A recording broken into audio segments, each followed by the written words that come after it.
की गे गोरकी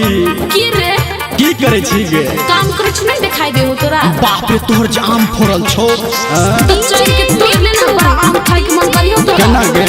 राजा पटसोनी मां गायत्री रिकॉर्डिंग स्टूडियो।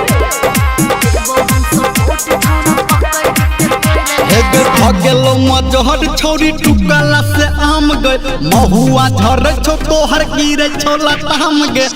गेलो मजहर छौरी टुकला से आम गे महुआ झर छौ तोहर गिरे छौ लताम गे लते के तोड़ ले चहरी के तोड़ ले चल चल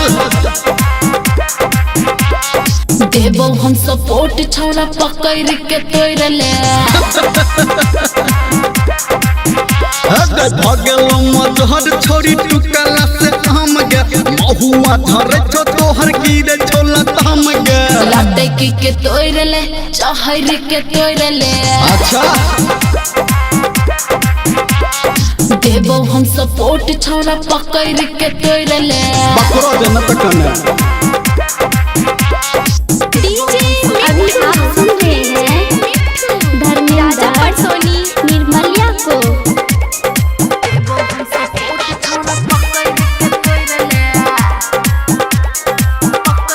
सरही कलकतिया खट्टा लागे छो बम्बई की सुन भोग छौरी मीठा लागे छो सरही कलकतिया खट्टा लागे छो बम्बई की सुन भोग छौरी मीठा लागे छो लते के तोड़ ले चहरी के तोड़ ले अखने देबो हम सपोर्ट छौरा पकड़ के तोड़ ले भगेलो मजहर छौरी टुकला से आम गे महुआ झर छौ तोहर गिरे छौ लताम गे लते के तोड़ ले चहरी के तोड़ ले से चढ़िए गे देबो हम सपोर्ट छौरा पकड़ के तोड़ ले तोहर ना बतो तब डीजे मिठू राजा पटसोनी।